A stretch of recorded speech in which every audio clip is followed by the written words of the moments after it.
I now have the honor of introducing author and science communicator, Jon Guy. Oh, and he also happens to have been incarcerated, and he will share that experience with you today.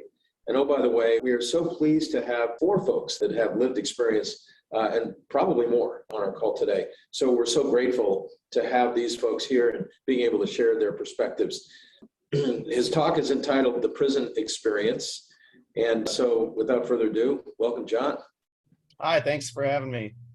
So like you said, I was incarcerated from 2004 to 2021. I got out last year on November 1st, so I'm celebrating just over a year of freedom.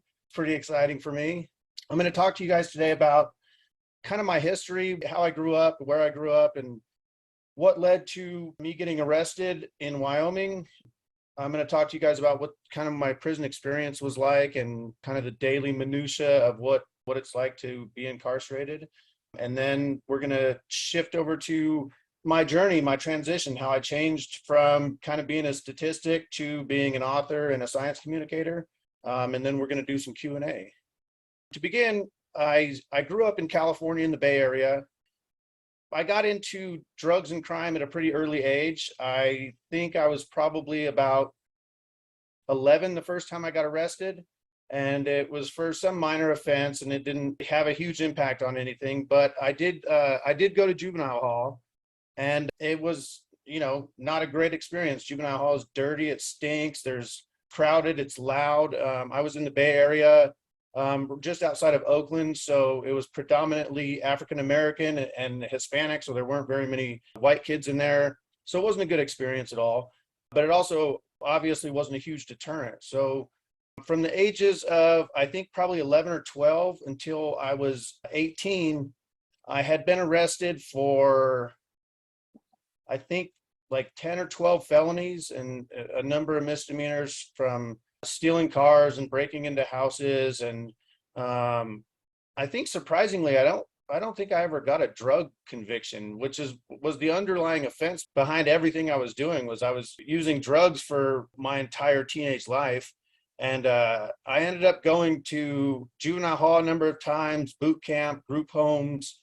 I never went to the California Youth Authority, which I was really lucky. I had a judge that was really sympathetic towards me, and also my mother. My mom was always behind me at every court hearing, and I think the judge really wanted me to do well, and she never sent me to prison. And that kind of, I think the last 9 months, right before I turned 18, I was in a group home, and I kind of decided that I needed to just get it together, because if I continue this as an adult, it would just lead to incarceration for my entire life. So I got out of the group home just a few days before I turned 18, and I didn't really get it together. I was kind of just living with friends, and I wasn't really doing, stealing cars or doing any of the stuff I used to do. I didn't use drugs anymore. I drank quite a bit, which was, another huge problem. But, one thing led to another, and I ended up moving to Wyoming to try to get a fresh start, start over. And I moved in with a buddy. I got a job pretty quickly. And right before I was supposed to start my job, a buddy of mine and we went out, we had a few drinks. And on the way home, we got into a confrontation with some people. And during that confrontation, I ended up stabbing a man. And that was the moment that kind of changed my life forever. So a few hours after that, I got arrested for aggravated assault with a deadly weapon. I got taken to court like a week later, and the prosecutor had decided to bump the charge up to attempted second-degree murder. I took the case to trial basically because I thought that reasonable doubt is the same in Wyoming as it is in California. I don't think that's true anymore. There was no eyewitness. There was no bloody knife they found. There was no blood on my clothes. Nobody really knew what happened. So I took it to trial hoping to beat it. And that didn't happen. I got convicted of attempted second-degree murder. I got sentenced to 30 to 45 years. And I think 5 years later, I got that sentence reduced to 25 to 40 years. So with the good time laws in Wyoming, I ended up serving 17 years on 25. On 25 is my bottom number. When I got to prison, I was young. I was only 20 when I got there. And Wyoming prison is different in a lot of ways. So I can really only speak on my experience as far as Wyoming prison. Wyoming prisons are predominantly white. They're not very violent. That's not to say there's no violence in there, but it's not comparable to something like Texas or California or anything like that. In Wyoming, there's not a lot of drugs. There's not a lot of like black market trading, or that stuff does all happen, but it's just at a really, really minimal level compared to something like California or Florida or Texas or some of those prisons. But I guess kind of what makes doing time in Wyoming so miserable is that there is really nothing. There's nothing to do. You don't go, there's not like a yard that you go out to every day. You are surrounded by the same 80 people every single day for years and years and years. You're allowed to go to the gym sometimes when they let you, and everything is really heavily controlled. So your meals are on a really strict schedule. You eat breakfast, lunch, and dinner at the same time every day. The mail shows up at the same time every day. You're allowed to make phone calls and exercise at the same times every day, and it gets really redundant and really old. So food. A lot of people ask about food. What is food like in prison? And food is terrible. Food is terrible in general because most of it gets cooked in giant tubs that are meant to be cooked for hundreds of people, and then it has to get transported. So sometimes it sits in styrofoam trays, and the condensation gets drips into the food, and it gets soggy, and sometimes it's horribly burnt. The food system in prison could use a massive overhaul, and it's not easy to do, because how do you feed so many people and give them quality food? It's just an impossible task. I went to a forestry camp, which is like a minimum camp.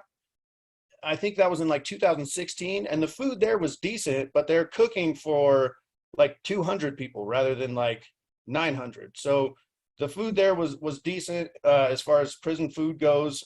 And then the mail system. I get asked a lot about mail. How does mail work?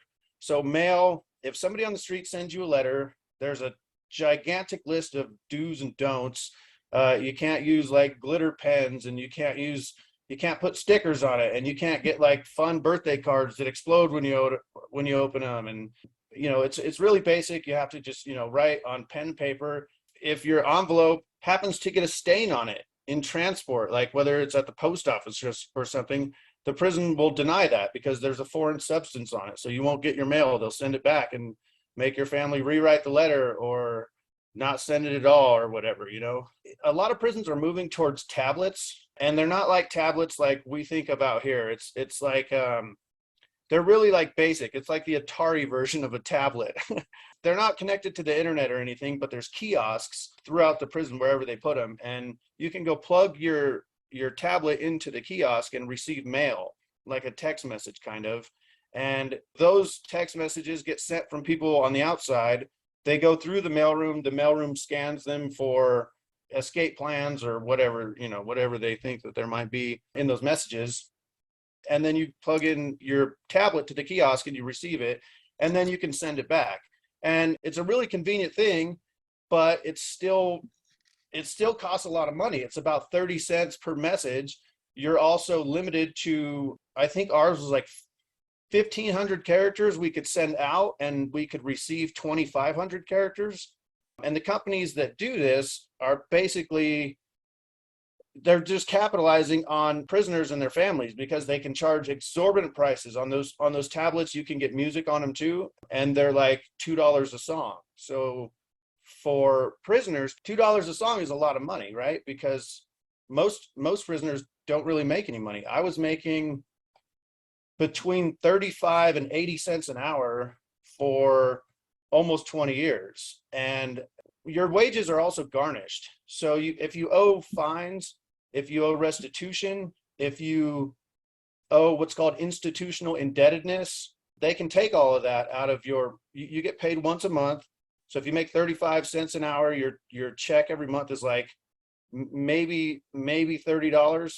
And then it's getting, 10% taken for restitution, 50% taken for institutional indebtedness, and so on. So by the time you get to needing things like songs on your player, you've already spent all your money on socks or deodorant or toothpaste or whatever, because those things aren't really, they're not really supplied to you. You can get on a indigent list, and you can get soap and toothpaste and deodorant supplied to you, but you don't want to, because that deodorant makes you smell worse, and the toothpaste is disgusting, and the soap barely suds up, so it's not really feasible to live off of that kind of stuff. And then there's certain rules and standards with getting on indigent status, such as you can't have more than $25 on your account for a 30-day period. That's one of the qualifications for indigent status. And then all the supplies you get, if they give you, I think on indigent status, you would get 5 stamps a week, you would get the toothpaste, the soap, but all that accrues into your institutional indebtedness. So you actually do have to pay for that stuff, and then they'll take it out of your check every month. So it's kind of like a really bad cycle. If you don't have people on the streets sending you money, it's really hard. The first, I think 10 years I was in there, phone calls were about $1.20 a minute. So I was able to call my mom about once a month, and that's about what her and I could afford to do, because it was like, $35 for a 30-minute phone call. That's changed a little bit.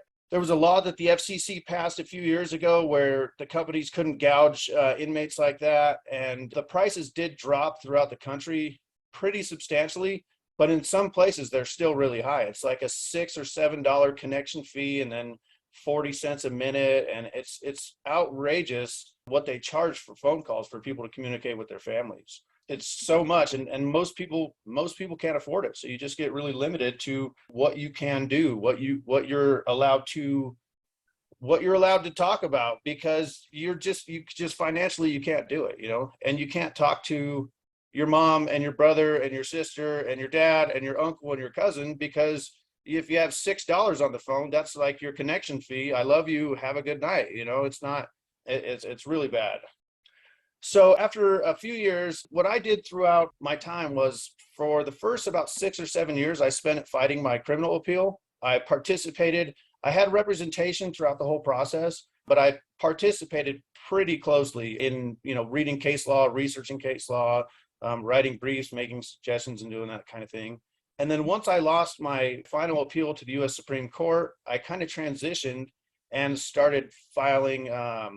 I got involved in a lot of civil litigation against the prison. I successfully got the prison to lower the commissary prices by about 40% by getting them to comply with state procurement laws. I was able to get them to delineate a process for allowing inmates access to public records, which they previously didn't allow.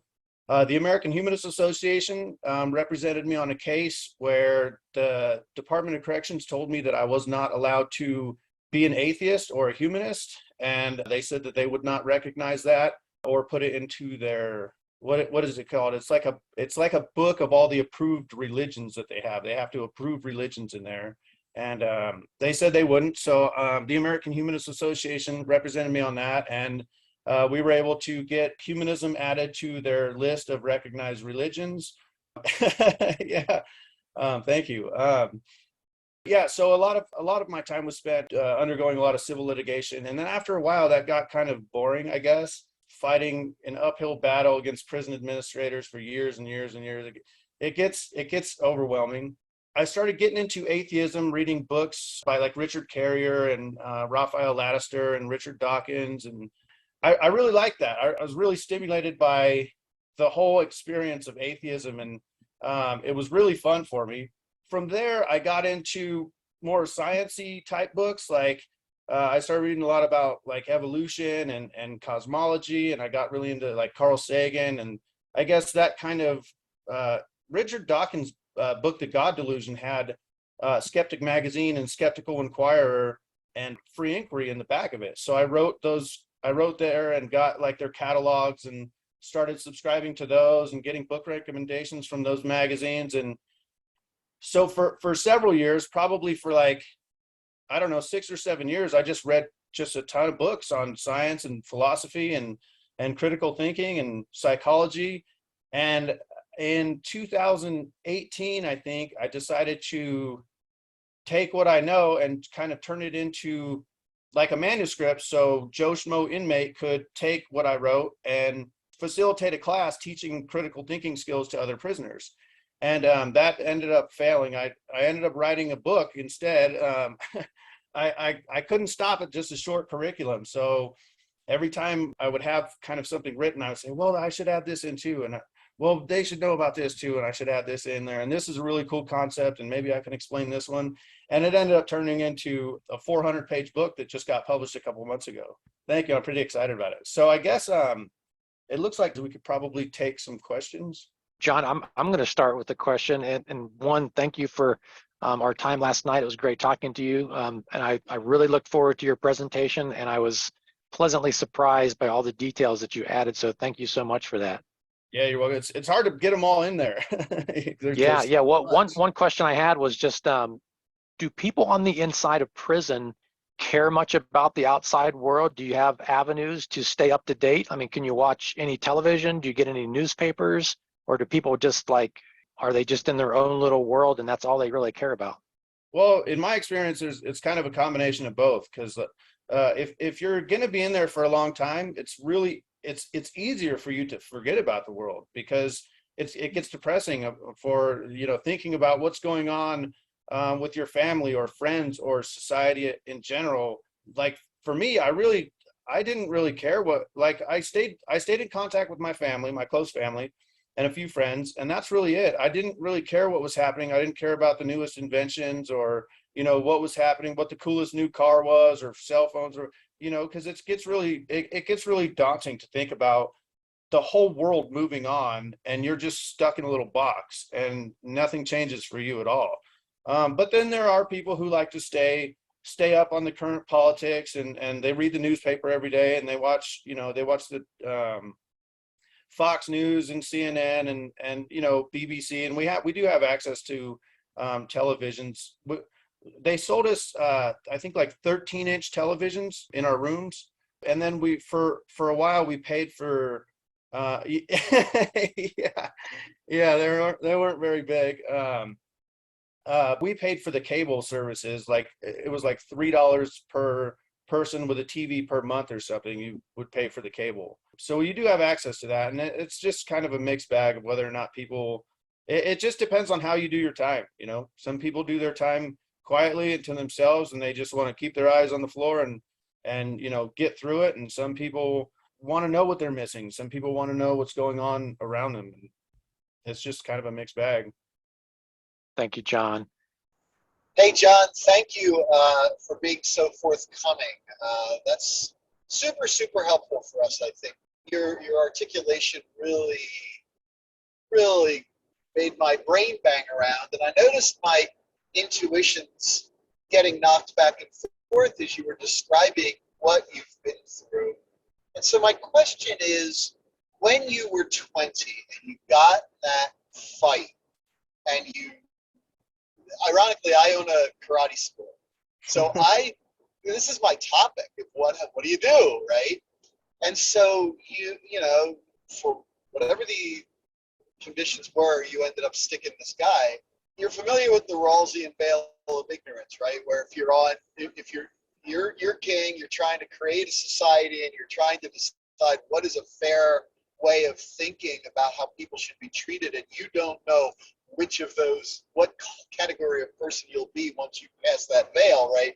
What do you think should have been prescribed for you given the outcome of your altercation? Yeah, I think that's a really good question. And thanks for the compliments. I really appreciate that.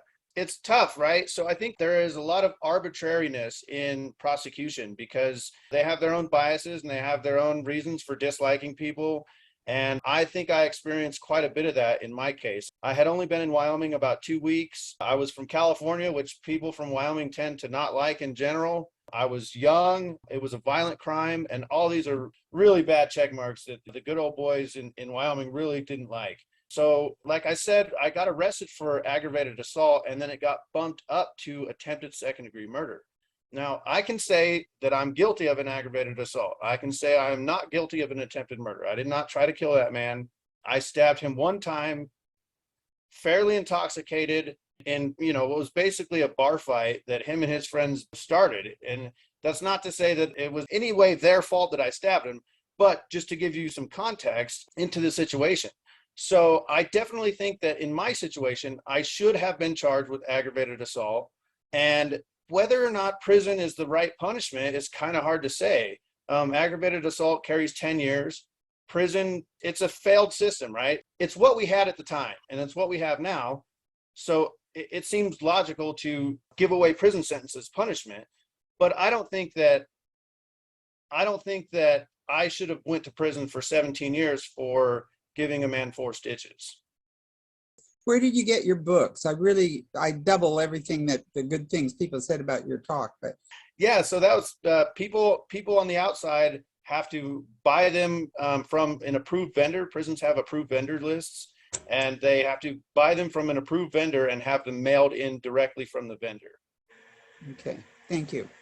John, that was a great talk. I'm more familiar with the Maryland system. I'm in Maryland, and I'm friends with a 65-year-old inmate who's been locked up for 37 years. Did you know old timers like him in Wyoming who said that the system had really changed for the worse over the past 35 years? Because he tells me lots of things that were better. They used to get newspapers. Now there are no newspapers allowed. They used to be able to call many more people. Now they're restricted to a list of 10 persons, and on and on and on. Did you hear stories like that from older inmates? Yes, and yes, I experienced that. I was in there for 17 years, and when I first got there, we could call whoever we wanted, and then after a while, it became you could only call 25 people, and then it became 10 people, and all 10 of those had to be pre-approved and go through this whole process of getting screened or whatever. The mail rules used to be really liberal. You used to be able to get all kinds of stuff in the mail. We used to have civilian softball team come in and compete with us every year. We would get like the all-stars of the softball tournaments, put them on one team, and we would compete with the civilian team. They took that out. We used to have a church that was in downtown Rollins. They used to cook like little baked goods for us and give us like these Christmas bags every year. They cut that out. And yeah, it's just over time, the mentality in prison is we are there for punishment, not we are there as punishment. And that's how we tend to get treated. And so if we're going to be there for punishment, then they have to make sure our lives are as miserable as possible. And they create all kinds of rules to make sure that that happens. Well, thank you, John. I personally loved hearing your presentation. And I also enjoyed meeting you for the first time a few weeks ago in Las Vegas at the Center for Inquiry Conference. Yeah, that was great. And John, by the way, he won a prize for his terrific tropical themed costume. And I was a bit disappointed that you didn't wear it today, John. I know. My mother said, "You're not going to wear that to something, are you?" when she saw it.